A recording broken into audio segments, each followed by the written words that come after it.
espero na diferença que há entre o que sou e o que quero. Ali tomo assento, ali me espero,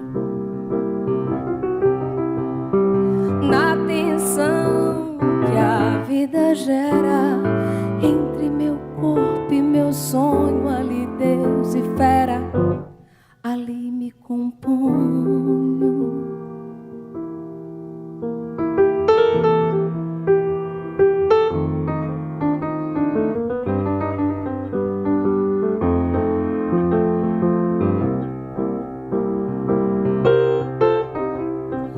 Na diferença que há entre o que sou e o que quero, ali tomo assento, ali me espero. Na diferença que há entre o que sou e o que quero, ali tomo assento, ali me espero. Na tensão que a vida gera entre meu corpo e meu sonho, ali Deus e fera, ali me componho, ali me espero, ali me componho, ali me espero, ali me componho, ali me espero.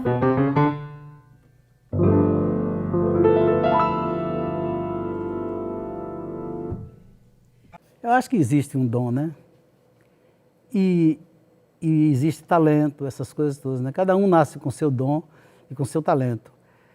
Isso aí não é mérito para ninguém. Acho que o mérito é o que você faz, o mérito está no que você faz, no compromisso que você assume na sua vida para fazer valer o seu dom e o seu talento, né? Tem muita gente talentosa que não realizou porque simplesmente não assumiu o compromisso com o cerne da sua vida, vamos dizer assim, né? Então, eu acho que existe o dom, sim. Ainda bem que existe o dom. O homem é pluridimensional e nenhum homem possui todas as qualidades e aptidões para todas as coisas. Felizmente é assim, porque se não fosse assim, nós teríamos um único homem monstruoso vivendo sozinho no mundo, né? Talvez. Então, eu acho que existe o dom e é preciso que cada um descubra seu dom, porque esse dom muitas vezes está misturado com muita coisa, né? Quando matam a criança, o dom fica lá soterrado, pode ficar soterrado. E a sociedade tem mil maneiras de matar as pessoas, né? É como disse o outro, vão ensinando que você tem que servir ao Estado, tem que servir a Deus, tem que servir a não sei quem, tem que servir ao pai, tem que servir à mãe, e você vai indo para o beleléu com o tempo. Não é uma questão de egoísmo, é questão de realmente você ser impactado com uma série de valores que não são você, que necessariamente não são você. E você começa a ser incentivado, elogiado, entendeu? Para corresponder às expectativas da sociedade hipócrita, de um modo geral, e dos desejos dos pais, que têm a melhor intenção, mas muitas vezes é um desejo fruto de uma frustração. Meu pai quer que eu seja médico porque ele não foi. E isso pode ser um desastre, né? Pode ser, já que eu falei médico, fazer um trocadilho, pode ser péssimo para a minha saúde mental e espiritual. Então a sociedade está aí para fazer da gente o que a gente não é. Então, quando o sujeito chega na adolescência, aí ele dá 3 coices para trás, empina 4 vezes e às vezes não consegue jogar para fora o que já botaram nas costas dele, né? E é por isso que o adolescente talvez se revolte tanto, porque ele descobre que o menino que ele era já foi completamente devorado, ou deturpado, e ele quer agora se livrar disso, né? Então eu acho que o Criador, ele fica desaprendendo o tempo todo. É um processo de desaprendizagem. A melhor educação que existe é aquela que faz você desaprender um bocado de coisa. Porque o homem é o único ser que nasce totalmente inacabado, né? Um animal, quase todos os animais já nascem andando, cumprindo suas funções e assim por diante. Mas um ser humano nasce completamente indefeso, passa anos inteiros indefeso do ponto de vista da sobrevivência física, em todos os níveis, né? E enquanto ele vai ficando autônomo, ele já foi impactado por uma série de valores dos pais, de todo mundo, né? E isso é que faz a gente ser diferente, ser um ser cultural, né? Ser um ser que recebe os impactos do seu ambiente e que se faz no atrito, no conflito, com essas informações que nos dão, né? Então, eu acho que a arte cumpre uma grande função, que faz você criar caminhos, atalhos para poder driblar isso. Claro que a gente não vence isso para o resto da vida, mas é preciso ter também uma dose de rebeldia para não aceitar tudo certinho, né? Porque muitas vezes um elogio pode ser muito pior do que uma crítica que até doa na gente, né? Porque qual é a maneira da sociedade domar uma pessoa que ela acha que é diferente, que não está aceitando as coisas? Começa a receber elogio, você é muito inteligente, você, poxa, que menino legal, não sei o que lá e tal. E aquilo vai criando um processo de constrangimento e ao mesmo tempo quer dizer, morde e sopra. E isso é terrível, porque você vai criando uma autoimagem. Ah, eu sou bom, eu sou inteligente, eu sou um bom menino, eu sou isso, aquilo. É uma autoimagem que você cria a partir de informações dadas de fora para dentro e com certa, consciente ou inconscientemente, com uma maldade terrível, né? Com uma certa perversidade, porque no fundo está querendo controlar você. Poxa, esse menino é muito inteligente, mas a gente tem que segurar ele aqui, então vamos, entendeu? Então tem que tomar cuidado e de vez em quando dar 3 pulos assim, dizer me larga,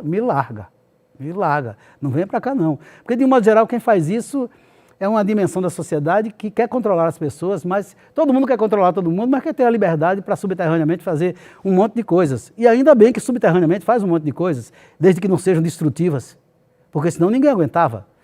No livro O Mal-Estar na Civilização de Freud, ele fala que todo indivíduo é o inimigo da civilização, porque a civilização impõe uma série de padrões de comportamento, inclusive de tabus e tal, para segurar. Ele diz que isso é necessário e realmente é, porque se todo mundo fosse viver fazendo o que quer, a barbárie imperaria, né? Porque a gente não se comporta mais, não tem um comportamento programado ou semi-programado dos animais, a gente ia ser uma liberdade fora de controle.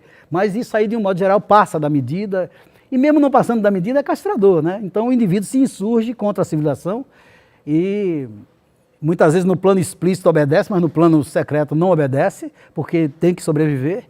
E esse embate existe em cada indivíduo, né? Mas também com esse processo a gente internaliza uma polícia, né? Todo mundo tem um superego, que é uma polícia interior que fica tentando nos controlar. E a gente vive nisso. Então o indivíduo é o inimigo da civilização. E a civilização precisa criar essas mentiras, no fundo são mentiras, para controlar, para criar os códigos, os pactos de convivência, que também são necessários, né? Sem pacto de convivência a gente não pode existir como sociedade. Agora, mas a civilização ela é repressora, quer queira, quer não, né? Agora ela cria mecanismos de libertação, né? Até datas, carnaval, no carnaval você pode tudo, essas coisas assim, para poder, as válvulas de escape, essa coisa toda, e também fecha os olhos para certas coisas, porque sabe que se não fechar vai explodir. Né? Vai explodir. Os orientais dizem que o inconsciente se faz valer de qualquer maneira. E a psicanálise também diz. Ou por bem ou por mal. Se você sufocar muito o seu inconsciente, ele explode na forma de uma doença fatal, na forma de neurose, na forma de atos condenáveis, até pela justiça, e assim por diante. Pela justiça tem muitos, né? Já houve quem disse que se nós fôssemos ser levados para a justiça pelas coisas que a lei condena, está todo mundo condenado com um monte de processo nas costas diariamente. Felizmente feliz ou infelizmente se suporta uma série de comportamentos que não são lesivos, que são pequenas infrações, né? Que no Brasil, como são, né? Começar pelo trânsito. Mas o homem é um inimigo da civilização e é preciso equilibrar. É É preciso equilibrar tudo isso, né? Isso é coerente com o pensamento de Freud, né? Porque ele diz que todo ser humano tem uma pulsão de morte e uma pulsão de vida dentro de si, né? A pulsão de morte estaria muito mais de acordo com o princípio da realidade que impõe essas coisas para nós. A pulsão de vida poderia estar com essa liberdade que a gente está querendo exercer. O importante é encontrar o que se chama dos ajustes das tensões, né? Quando a gente encontra o ajuste das tensões, aí a vida flui. O difícil é encontrar esse ajuste, porque nós estamos sujeitos a isso o tempo todo, né? Do dom, não. Eu acho que é preciso você estar no tom do dom. É preciso você estar sintonizado com aquilo que é o seu dom. E aí, nessa hora que vem os conflitos, né? Então, para preservar o núcleo da minha essência, de alguma coisa que eu acho que é fundamental em mim, eu tenho que dizer, não, isso aqui eu não quero, isso aqui eu não quero, isso aqui eu não aceito, porque isso vai me sufocar, vai me violentar. Agora, o processo criativo, inclusive, ele é um processo de liberação. Todo processo criativo é liberativo. E o bom é que os estudos sobre criatividade mostram que todo ser humano é potencialmente criativo. Cada um com um grau, né, cada um com seu potencial, mas todo ser humano é potencialmente criativo. Portanto, é possível trabalhar para que todas as pessoas exerçam o seu potencial de criatividade dentro da carga que recebeu naturalmente, né? Então, eu acho que o fato de todos serem potencialmente criativos, isso devia ser um princípio norteador da educação. A educação faz isso, mas na prática não acontece. Na prática não acontece, né? Desde os investimentos que são altamente acachapantes e destruidores de qualquer processo digno de educação, né? Até mesmo pela implantação de certas políticas deliberadamente para manter as coisas como estão, né? O sistema quer se reproduzir, deixando quem está no poder. Isso é óbvio. É preciso você estabelecer conflito. E, aliás, a escola devia ser sempre, permanentemente, um espaço de conflito, porque entre as instituições que existem, a escola é a que mais permite que você estabeleça um processo de conflito com o sistema. É a única, porque é onde as pessoas estão se formando, e na minha sala de aula, nem o reitor entrava se não permitisse. Acabou. E estou ali com meus alunos. Então, é possível você instaurar um processo sadio de conflito no espaço educacional. Me parece que dos aparelhos ideológicos do Estado, para usar a terminologia do francês, a escola é a que mais permite você estabelecer um processo de ruptura em relação ao que está estabelecido, né?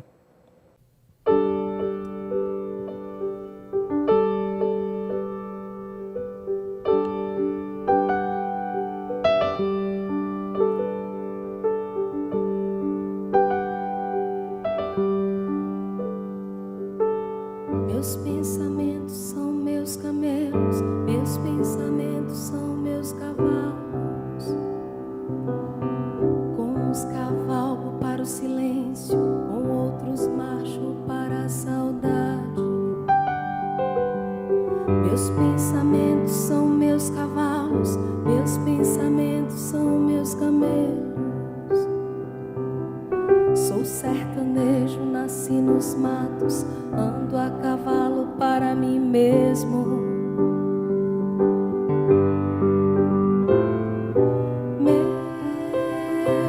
sentimentos são meus desejos,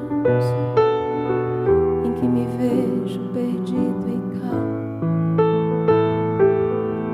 em que me vejo perdido e calmo.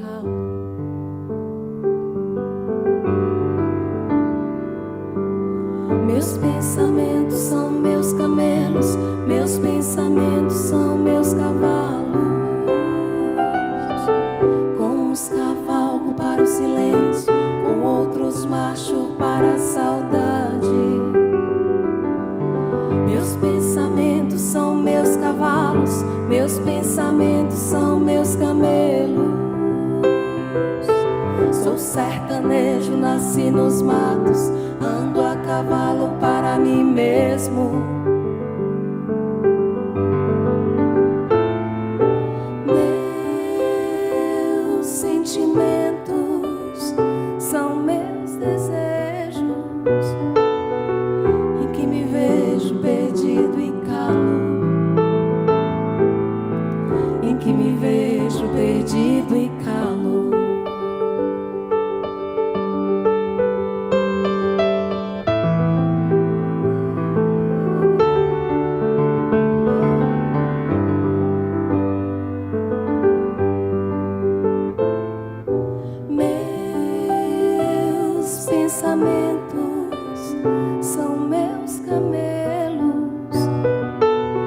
Meus pensamentos são meus cavalos.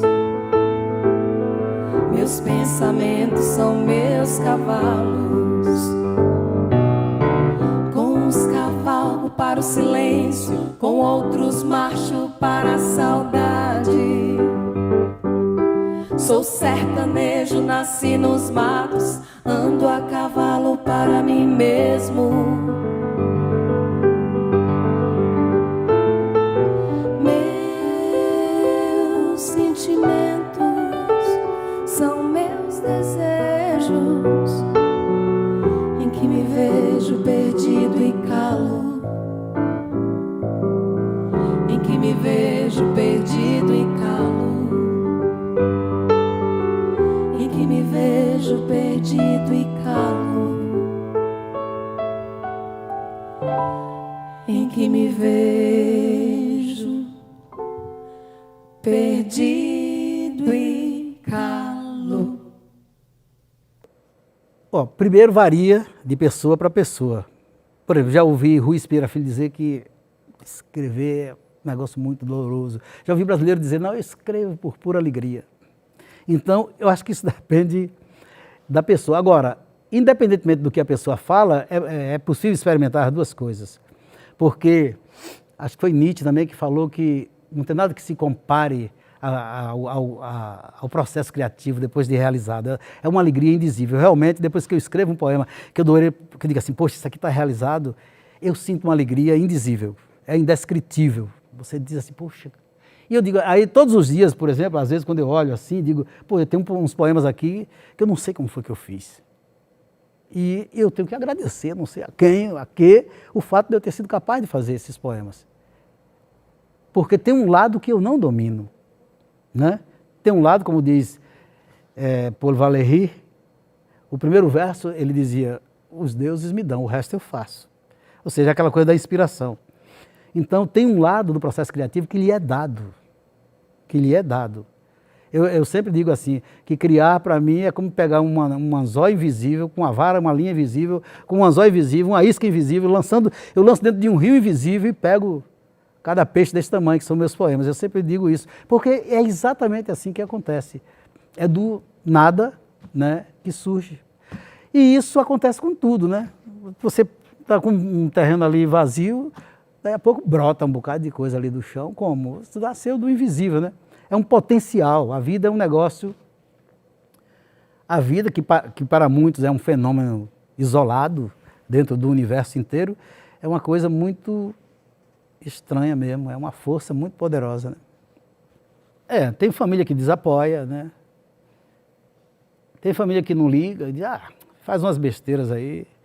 Se a pessoa fizer sucesso, meu filho é uma maravilha, é a maior artista do mundo. Mas tem família que apoia. Meus filhos mesmo, o apoio que quiseram ter nessa área, tiveram. Mas, quando eu comecei a produzir arte, ninguém me reprimiu, né? Eu tinha uns desentendimentos com meu pai, que felizmente depois a gente resolveu tudo. Ele já morreu, foi ótimo isso para mim, teria sido terrível se a gente não tivesse se entendido.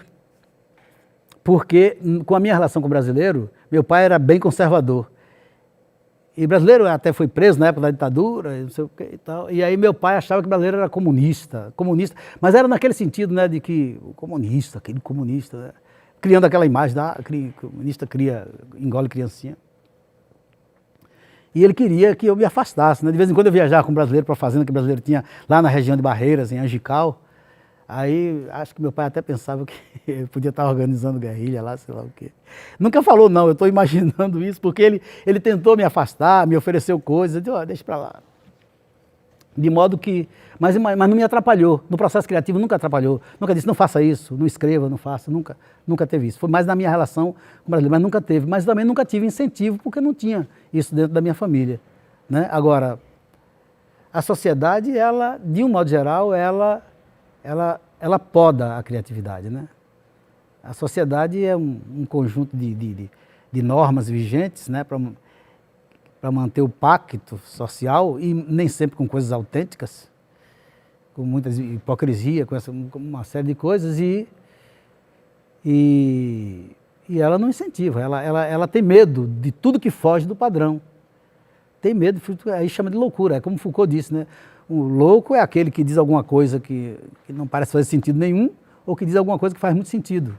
E a sociedade tenta taxar de louco todos os dois, porque ela não quer, ela teme, não quer nenhuma coisa nem outra, né? As duas coisas são ameaçadoras, principalmente a de quem tem muito a dizer, porque esse é perigoso, esse pode de alguma forma, e a sociedade em relação a esses, se eles incomodarem muito, ela manda literalmente destruir.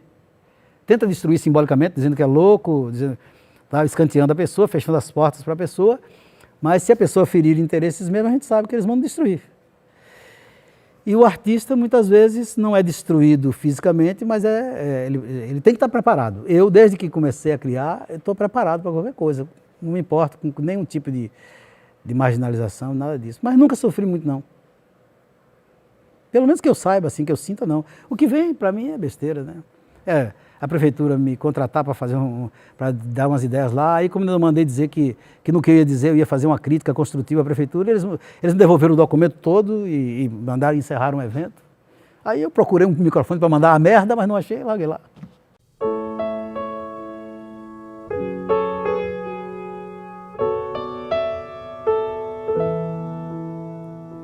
Esqueço a paz e a paisagem, a amada fica na chuva, viaja no lado esquerdo.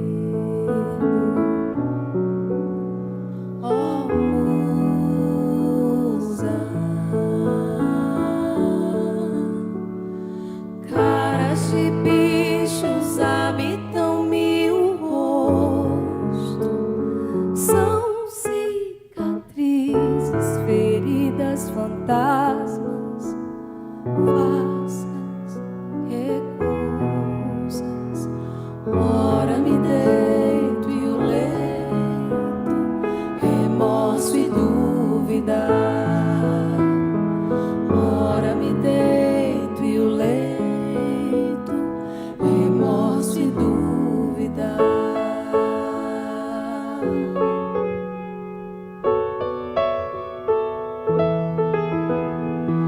Esqueço a paz e a paisagem, a amada fica na chuva, viajo no lado esquerdo. Oh, musa, caras de bichos habitam mil rostos, são cicatrizes, feridas, fantasmas, faças, recusas. Ora me deito e o leito, remorso e dúvida. Ora me deito e o leito, remorso e dúvida.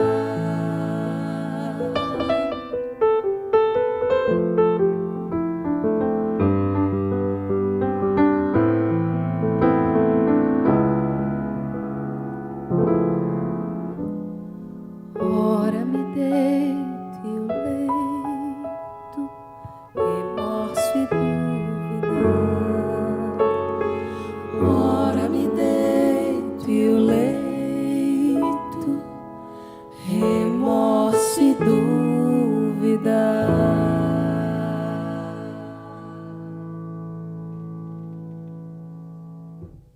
Eu não acho, não. Eu acho que há momentos mais favoráveis aos criadores e momentos menos favoráveis. Nós estamos vivendo numa época que eu acho que ela é bastante nova desse aspecto, porque hoje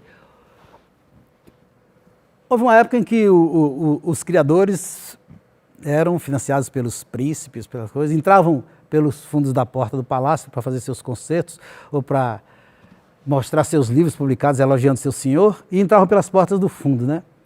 Um marco na Europa foi Beethoven, que começou a romper com tudo isso. Beethoven é grande em todos os sentidos, inclusive nesse, né? Ele se recusou, ele foi um artista romântico mesmo, nesse sentido do rebelde, que se recusou a isso. Aí depois, com a ascensão do capitalismo, essa coisa toda se destruiu, mas o capitalismo fez promessas que não cumpriu. Bom, agora todo mundo é livre, então as iniciativas estão aí para a arte florescer e tal. Então, esse crescimento da economia mundial, com o surgimento da tecnologia, prometeu muitas coisas ao mundo da arte e da cultura, e no final das contas, nada se cumpriu, porque tudo ficou controlado, tudo ficou manobrado pelo dinheiro, pelo poder e pelas coisas todas, e o mesmo medo dos artistas perigosos continua da mesma forma, eu acho. Então, as promessas que a modernidade fez com a ascensão do capitalismo, que libertou os artistas dos palácios, vamos dizer assim, essas promessas não foram cumpridas. Se achou que agora, com tudo isso, a arte ia florescer e que a tecnologia ia produzir bens que iam deixar riqueza para todo mundo viver bem materialmente e, portanto, cuidar da vida espiritual, tudo isso é balela, tudo isso se agravou em sentido contrário, e as grandes promessas que a modernidade fez com essa liberação foram quase todas frustradas. E hoje há um sistema de controle muito grande.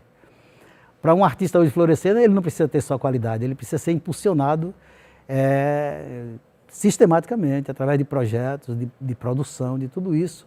Porque hoje não tem como ser de outra maneira. Né? Agora, se o artista não ligar para nada, se vocês não me procurassem, eu ia continuar do mesmo jeito.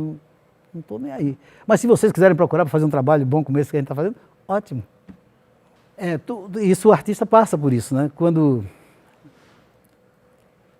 tem até estudiosos que mostram que você, quando está no processo criativo, você se sente um rei Midas, né? Aquele personagem da mitologia que tudo que ele tocava virava ouro, né? Então tudo que, sabe, eu escrevo quando eu estou inspirado, assim, naquela fase da inspiração intensa, tudo que eu escrevo eu acho que está bom. Eu até não aproveito um bocado de coisa depois, mas eu sinto que saiu mesmo naquela coisa da criatividade. Depois, maneira mais um pouco. E tem época em que fica assim, pá, dá aquela sacada de, será que eu volto a escrever? E muitos artistas já tiveram muitas angústias sobre isso. Não se sabe, eu não sei se o suicídio de Hemingway teria a ver com isso, mas parece que ele tinha uma grande angústia em relação a isso, de saber se ele ia continuar escrevendo os romances dele ou não. A gente dá a impressão de que secou tudo e não lhe dá nenhuma certeza de que você vai voltar a fazer alguma coisa. Mas depois, com o tempo, no começo eu sentia muito isso e entrava numa crise profunda, mas depois, com o tempo, quando eu descobri que voltava sempre, eu digo, não, então pode voltar.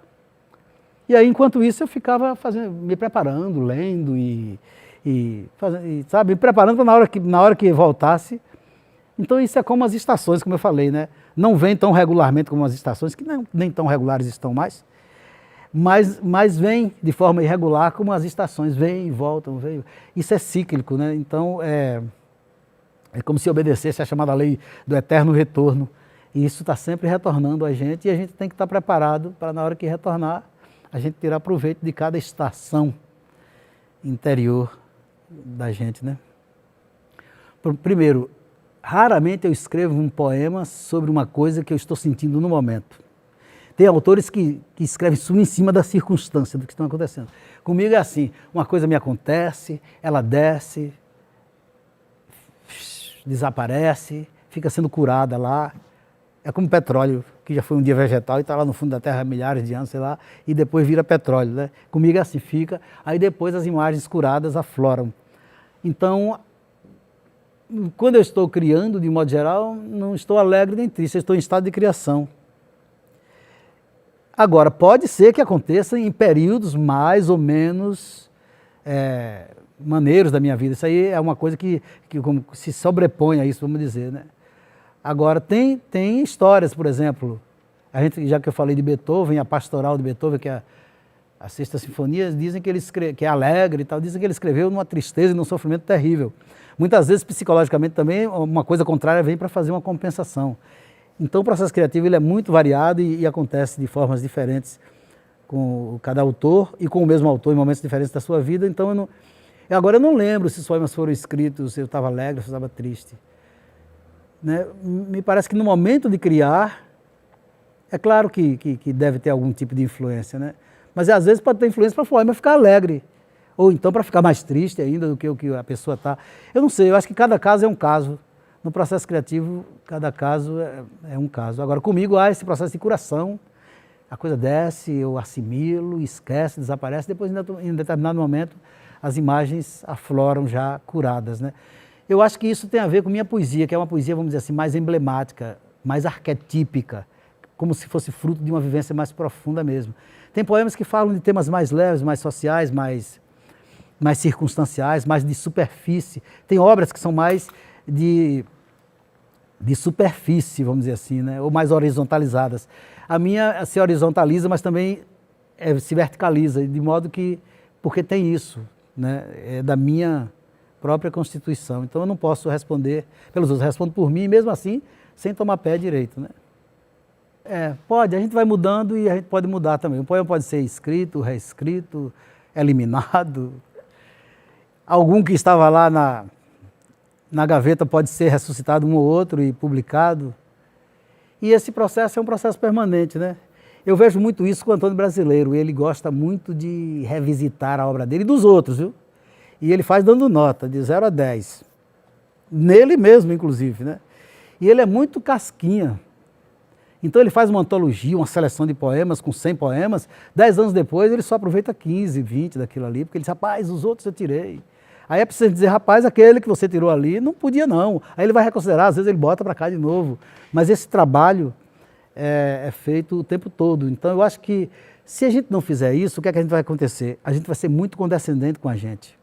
É muito melhor você ser condescendente com os outros do que com você mesmo. Porque você ser condescendente com você, principalmente em termos de criação, vai fazer você ter tendência de achar que tudo que você faz é bom. Porque você olha com toda complacência, né, para a sua obra.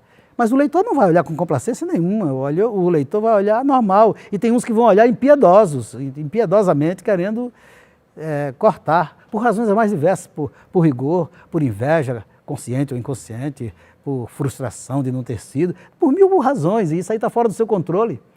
E você não deve ligar muito para isso, eu acho que você tem que ligar, então você tem que fazer o que você pode fazer por sua obra, porque ali você se responsabiliza por aquilo.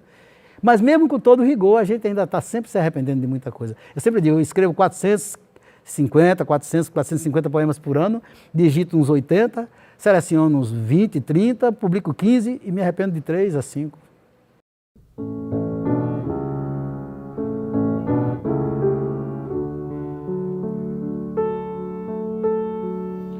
Busco a linguagem do mar, encontro das mil viagens, aceitar com paciência as tempestades. Busco a linguagem da folha, abandonando a árvore, ou da nuvem que ao passar, ela mesma passagem.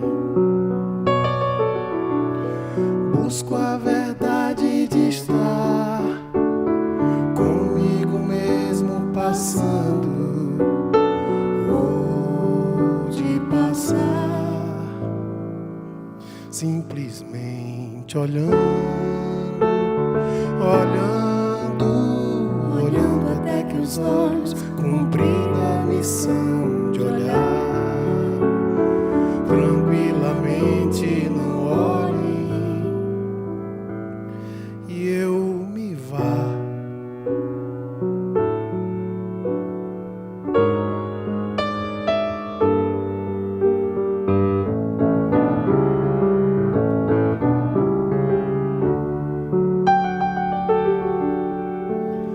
Busco a verdade de estar comigo mesmo passando, ou de passar, simplesmente olhando, olhando, olhando até que os olhos cumprida a missão de olhar tranquilamente, não olhem e eu me vá, eu me vá, eu me vá, eu me vá.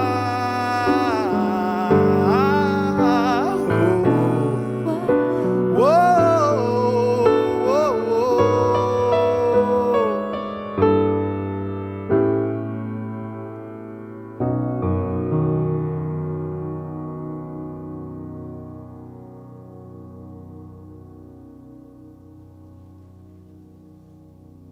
Em nenhuma, assim, satisfeito como pessoa, como aquela pessoa que, bom, já fiz minha obra, agora deixa eu sentar na glória, de jeito nenhum, que eu não quero morrer em vida, né? De jeito nenhum.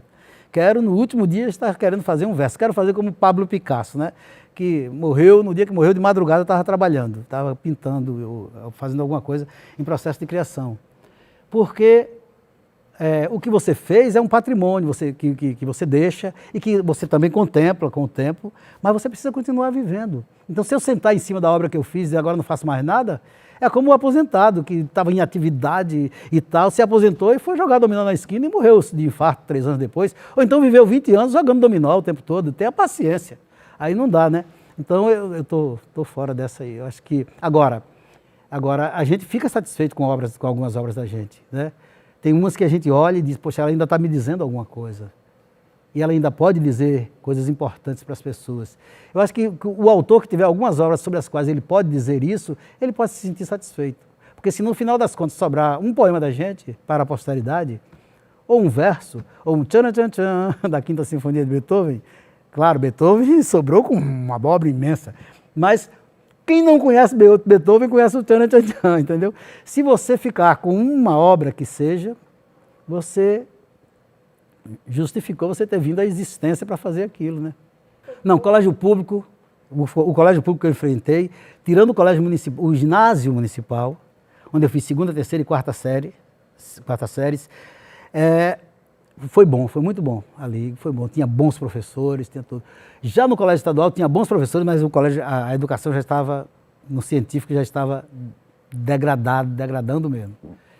Então, nunca encontrei uma escola pública boa assim, só o colégio municipal, nos 3 anos que eu estudei lá, eu achei que foi boa. Eu fiquei satisfeito, mesmo tendo deficiências, eu imagino, né? Mas também não tinha formação na época para saber se estava bom, mas eu sentia que satisfazia. E tive professores inesquecíveis lá, né? Uma professora que eu gosto de homenagear, que é a professora Eneida Pitiá, que foi uma grande professora que eu tive, assim como tive a professora Eli Queiroz, aqui no colégio estadual, que foi uma professora fundamental, além de brasileiro, e mais outros que tive lá. Mas a professora Eli também foi muito especial, inclusive, paralelamente à história do surgimento da revista Era, a professora Eli, que fundou um coral do colégio estadual, eu sou fundador desse coral, eu, o Austin, o Wilson, pessoas que fundaram a revista também são fundadores desse coral, e a gente viajava, inclusive, uma grande professora e uma pessoa humana fundamental, inclusive, na nossa formação. Tanto é que nós dedicamos 2 números da revista Era, a professora Eli, e ela publicou, num dos últimos números da revista Era, a gente chegou a publicar alguns poemas dela. É que pouco, ela escrevia muito pouco. Uma pessoa magnífica, uma voz fabulosa, e ela faz o contrário. Foi uma pessoa muito importante na formação da gente e foi uma professora do colégio estadual. Mas tirando essas pessoas isoladamente, e tirando o colégio municipal, que eu achei que como instituição ainda funcionava bem, naquela época, tanto é que era desejado por todo mundo, o processo de educação pública que eu tive não foi lá essas coisas todas, né? É claro que na universidade tive grandes professores, mas na universidade a gente já está mais adulto e a gente assume, é a gente que faz o curso da gente na universidade, muito mais do que nos dão, né? Não, mas eu sentia que era da parte dela que vinha essa minha vocação, né? Mais da parte dela do que da parte do meu pai, mais, nunca é total. Não, ela não tinha formação cultural, não lia, né? Eu me lembro até de uma vez que chegou um cara daqueles espertalhões, vendedores de coleção de livro, e empurrou uma coleção nela que ela não tinha nem condição de pagar. Entendeu? E vendeu lá essa coleção. Eu fiquei doido para encontrar esse cara, para dar uns catiripapos. Entendeu? Porque ela sofreu muito com isso. Eu me lembro da época disso. Não tinha essa formação cultural. Lá em casa tinha poucos livros e não havia, mas eu sentia que ela tinha ela gostava, ela tinha uma simpatia pela minha atividade não lucrativa. Ela gostava. Minha mãe é uma pessoa especial, né? É uma pessoa assim que tá no outro mundo para mim. Mesmo antes de se ir, já estava em outro mundo para mim, né? Eu me lembro que ela gostava, eu me lembro de 2 músicas que ela gostava. Já tem quase 30 anos que ela morreu. 30. Vai fazer este ano. Eu me lembro que ela gostava do negócio de amizade, essa coisa. Eu me lembro que ela cantava aquela música de Roberto Carlos, Eu Quero Ter 1 Milhão de Amigos. Ela gostava muito dessa música. Ela não gostava de cantar, porque não sei se ela era afinada, mas eu ouvia de vez em quando ela cantando essa música. E tinha uma música de... Como é o nome daquela mineira que morreu de choque anafilático? Aquela cantora, Clara Nunes, grande cantora. Ela gostava dessa música. Me lembro que ela adorava essa música, né? Então ela gostava dessa parte essa parte de arte e tal. Eu sinto que a carga genética veio muito mais da parte materna, não que da parte paterna também não tenha vindo, mas veio muito mais da parte materna.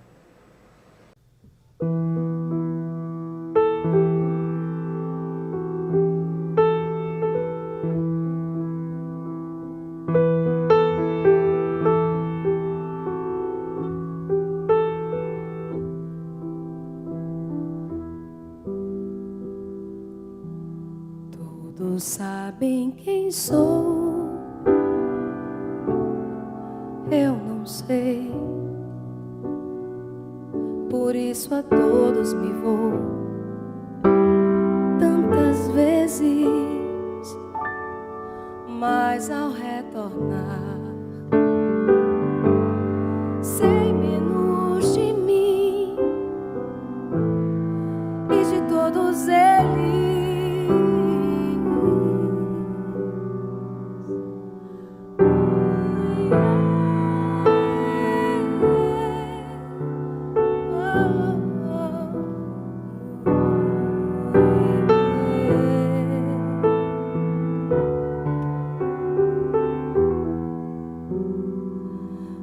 Todos sabem quem sou,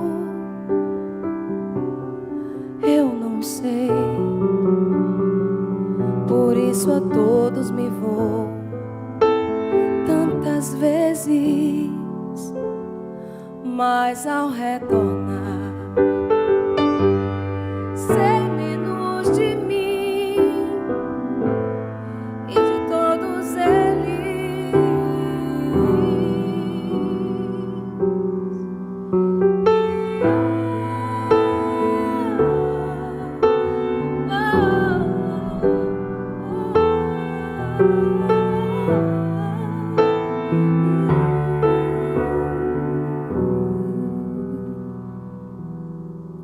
Nos teus olhos, onde me leio, te desaprendo e me esqueço. Nos teus olhos, onde me leio, te desaprendo e me esqueço.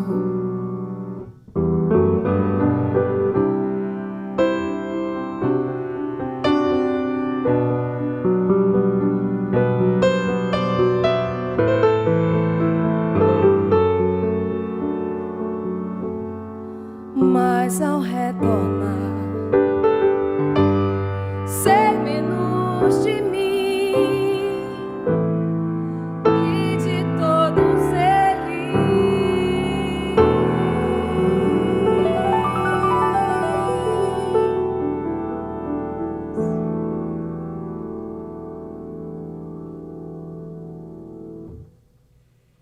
Não necessariamente a pessoa que lê, tem um bocado de gente que lê para adquirir, para acumular conhecimento.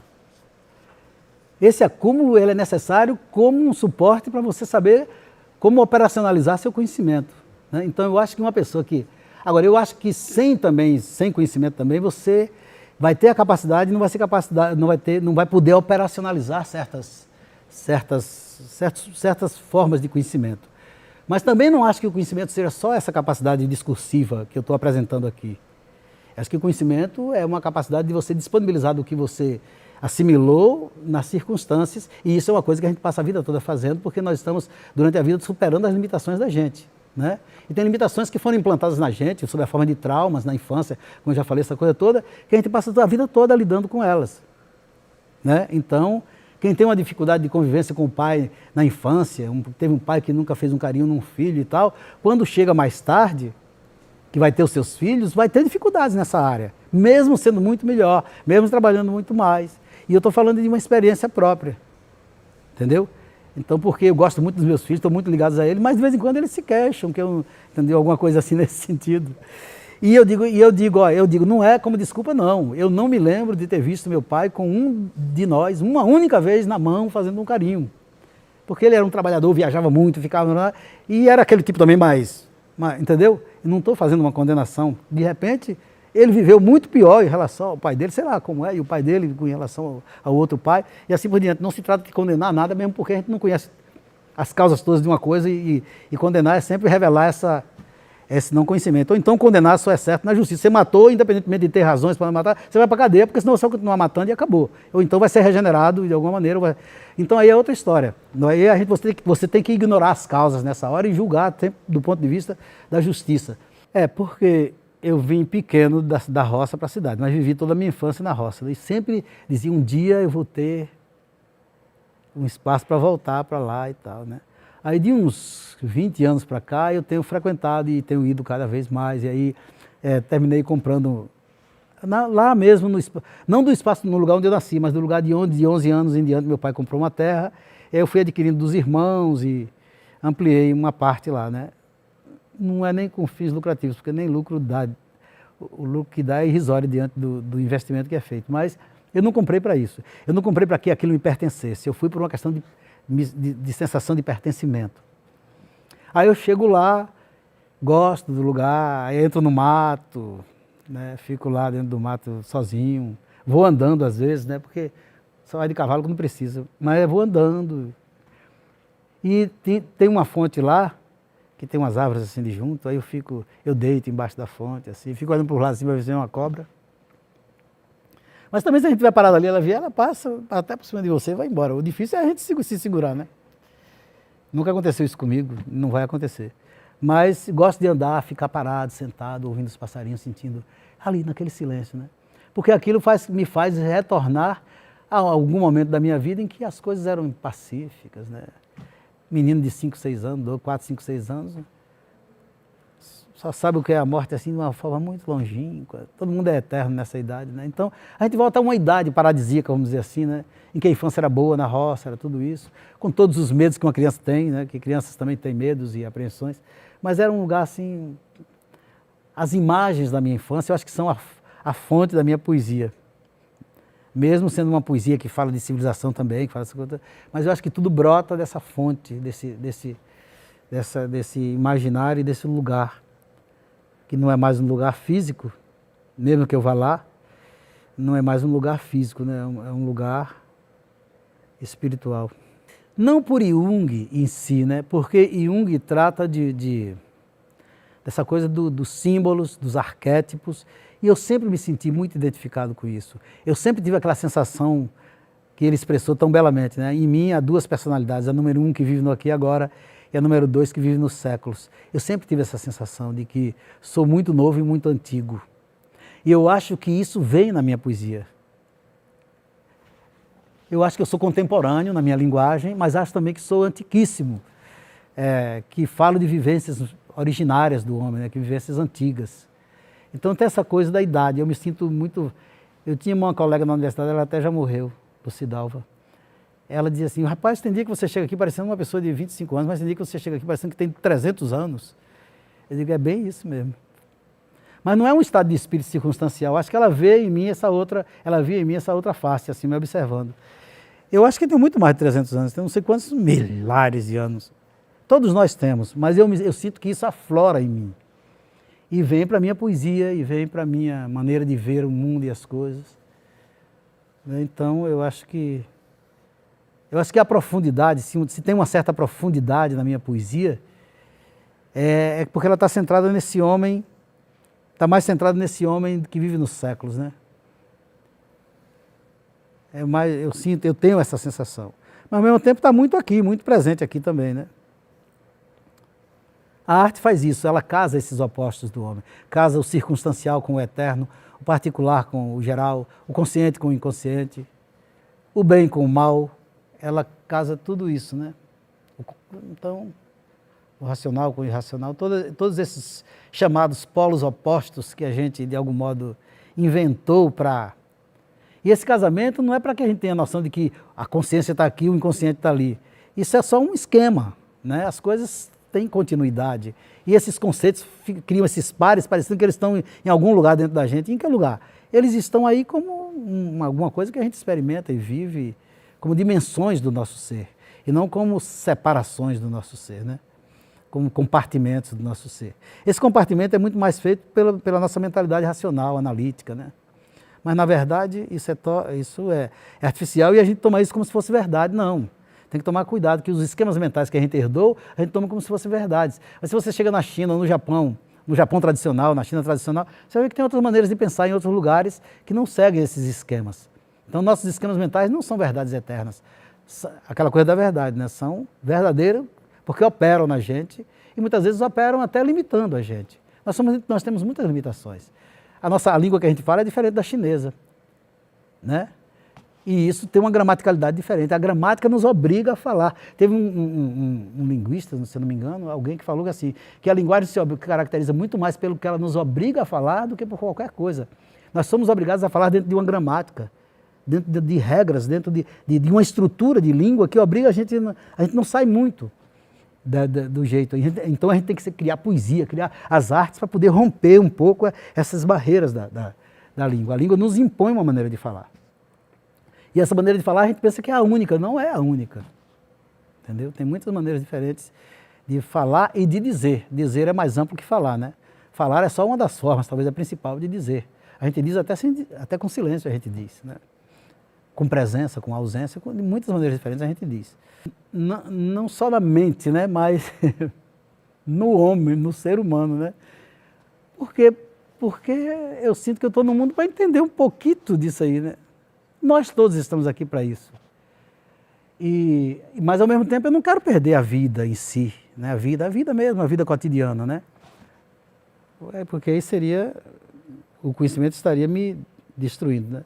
Agora, esse interesse é o interesse de conhecer até onde é possível, de experimentar o ser humano até onde é possível, né? E a gente não sabe até onde é possível.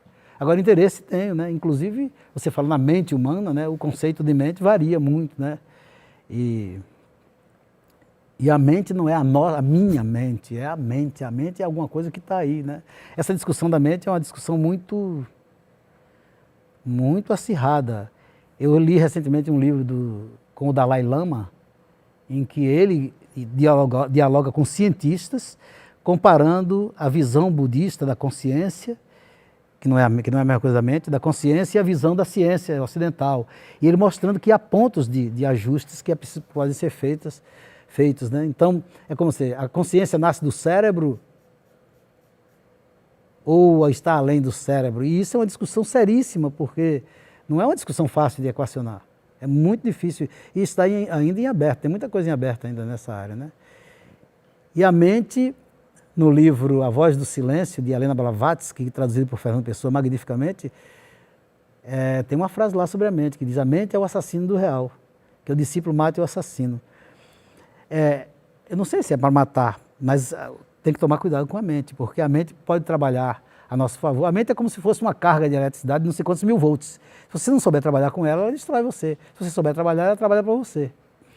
Então, e a gente não sabe direito o que é a mente, mas ela está aí instalada, né? Então não é fácil, não. Então, meu interesse pela mente é o interesse por esse problema eterno do homem, né? Que é o problema do conhecimento e do autoconhecimento. Não sei, né? Eu nunca publiquei os livros de ficção, né? Mas os contos e os romances que eu tenho. Agora tem um que eu botei de propósito, o nome de um amigo, mas eu só faço citar ele. É um personagem lá que vive no internato lá e tal, e faz umas coisas, ele diz: agora o Trasíbulo sempre ficava de longe, não sei o que lá. Foi só uma citação que eu fiz. Porque achei eu achei esse nome sensacional. E o nome de Trasíbulo é Trasíbulo Henrique Pardo Casas. Isso é nome de artista, né? Eu acho bonito demais.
Eu não deixo nada, né? Quer dizer, eu fiz os filhos, eles estão aí. Fiz a maneira de falar, né? Não, eu fico muito contente que eles gostem de arte, que eles valorizem a arte e a cultura, né? Porque para mim isso significa que eles sabem o que é importante na vida. Não é só a arte, mas que a arte é uma das maneiras de você vivenciar a vida intensamente, vivenciar a vida no que ela tem de mais importante. A arte como forma de conhecimento, né?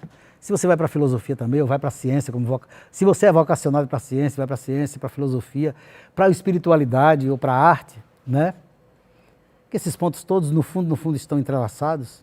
A linguagem da filosofia, da arte, da ciência e da religião. Eu acho que se você está buscando o sentido da vida por uma dessas frentes, ou por todas essas frentes, ou por algumas delas, você está ganhando minimamente a sua vida, ganhando não no sentido do ganho e perda do capitalismo, né? No sentido de você estar justificando a sua existência e produzindo sentido para a sua existência. Porque, querendo ou não, nós temos que nós temos que nos inventar e nos reinventar. Nós temos que buscar os sentidos para a nossa existência. Ou então, temos que nos apropriar dos sentidos que estão dados. A maior parte das pessoas usufrui o que o sistema oferece. Geralmente é um cardápio muito limitado, que se repete, né? Então, mas o criador não, ele não quer viver, ele não quer ter um cardápio de uma semana para repetir a vida inteira. Ele quer ir criando. Eu estou lembrando, acho que foi o mestre Zen que disse, difícil não é viver 90 anos, mas sim viver 30 mil dias, que é mais ou menos 90 anos. Por quê? É como se ele individualiza cada dia, para mostrar que você tem que ir vivendo cada dia. E depois eu cheguei à conclusão de que só existe um dia, que é esse aqui. Nós estamos sempre dentro de um dia. E não é possível você viver 2 dias de uma vez. Até se você evocar o futuro e o passado, vai acontecer aqui, nesse momento e aqui nesse lugar. Então só existe um dia e dentro desse dia só existe um instante, que é o instante. Né? Então não existe, a vida é um dia. A vida inteira é um dia. Agora, um dia que pode se repetir de forma diferente, mas não é mais do que um dia. Nós estamos instalados em um dia. Não é possível a gente se instalar 2 vezes, uma vez em 2 dias, né? Então, eu não sou nenhum reformista da humanidade, não. Mas eu acho que a humanidade talvez tenha falhado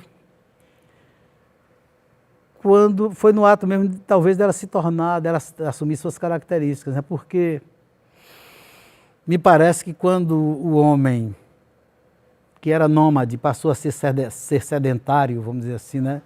E cercou um pedaço de terra e disse, isso aqui é meu, e fez uma plantação e pegou aquela colheita e disse, isso aqui é meu.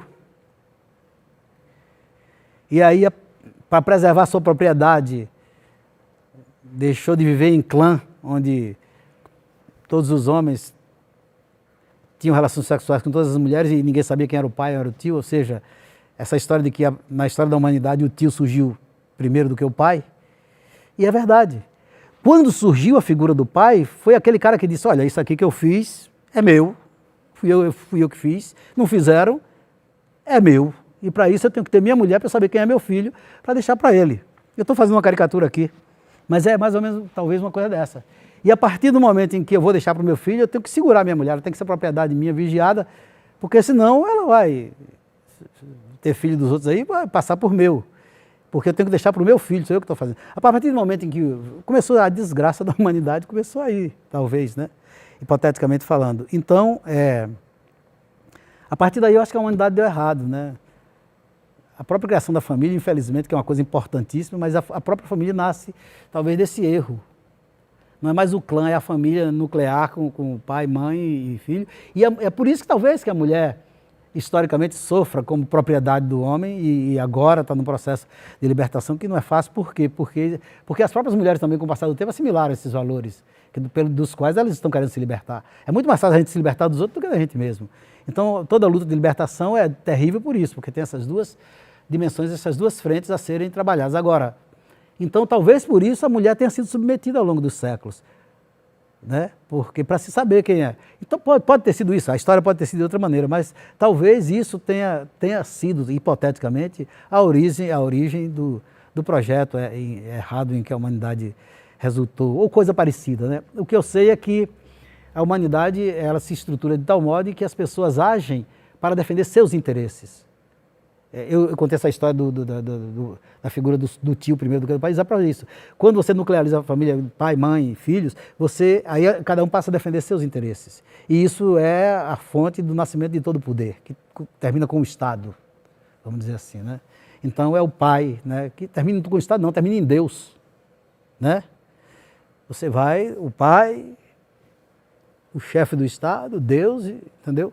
Então, tem toda uma hierarquia, talvez, que norteia esse processo de poder, né? Então, e talvez isso seja a causa de todas as... Não isso aí ou coisa parecida com isso, seja a causa de todas as danações da humanidade, né? Então, mas eu também não sei se a humanidade, sendo consciente, quer dizer, tendo posse da consciência, tendo posse da sua finitude e com todos os equívocos que a humanidade tem, se ela poderia ser diferente.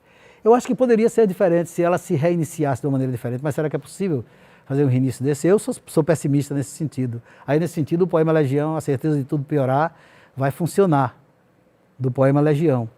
Mas a humanidade poderia, em princípio, ser diferente, porque com a tecnologia que a humanidade produziu, se tudo isso fosse feito de forma equilibrada, tanto em relação à preservação da natureza, quanto à distribuição dos bens materiais e culturais e espirituais entre os homens, de forma não igualzinha, porque não existe essa igualdade, mas de forma equânime, dando uma base satisfatória de sobrevivência para todo mundo, aí seria bom.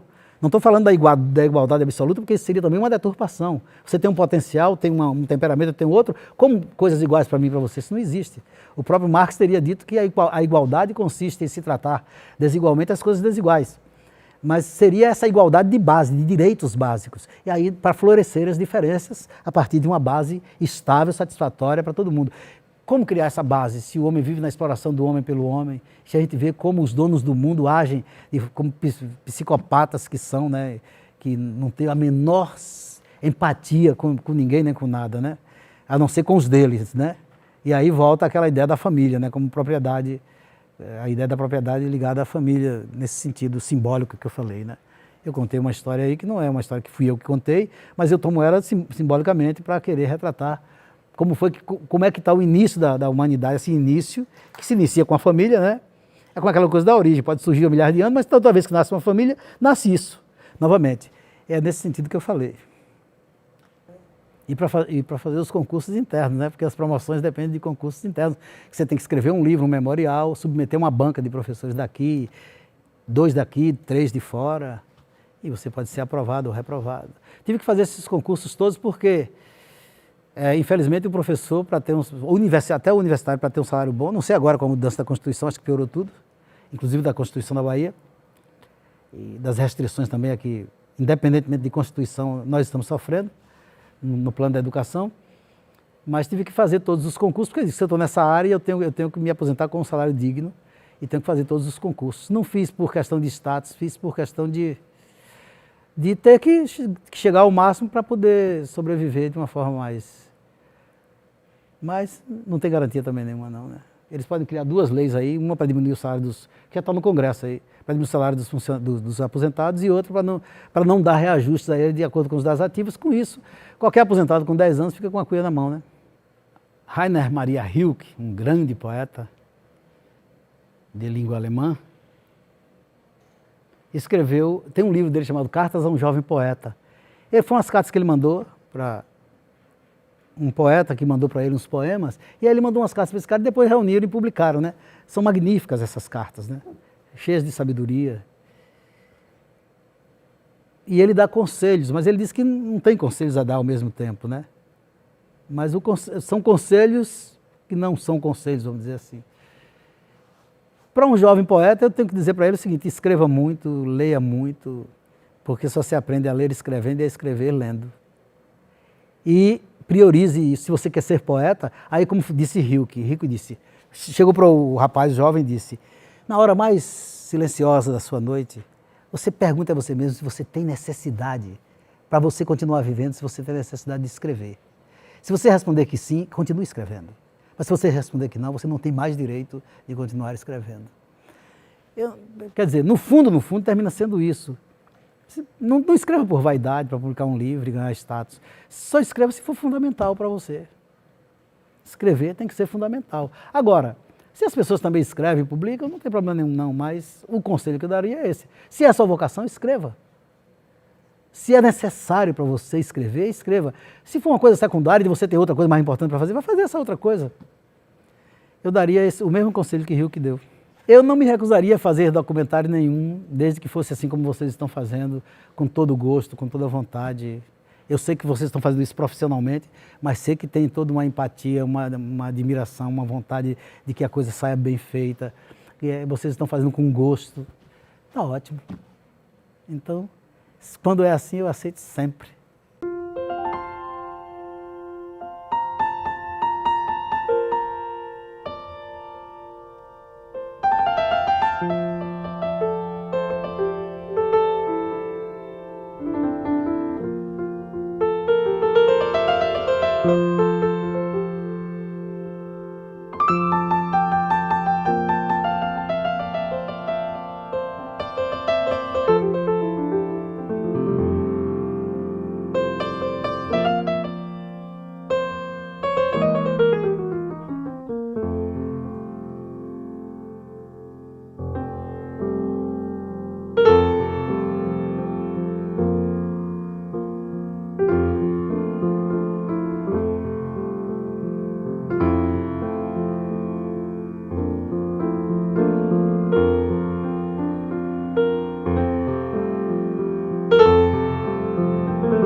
sinal vejo ali em alto mar.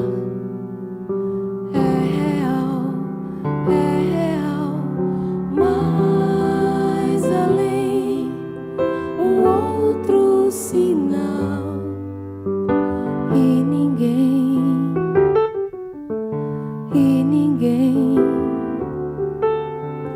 mais além um outro sinal e ninguém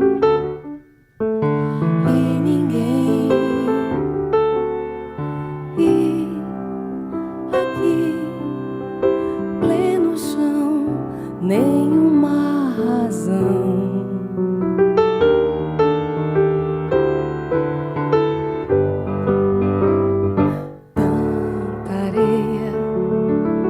E meus olhos ao léu, muito acima. Tanta areia e meus olhos ao léu, muito acima. O silêncio do céu.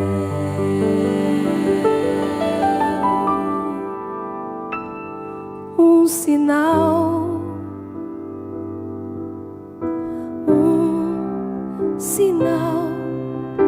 vejo ali em alto mar. É real,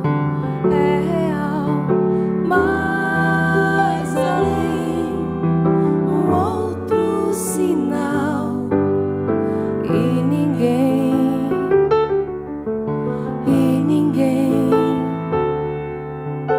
e aqui pleno chão nenhuma razão.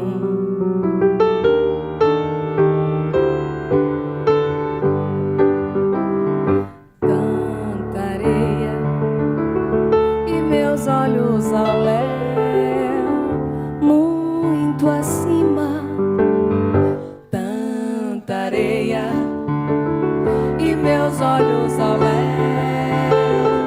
muito acima. O silêncio do céu.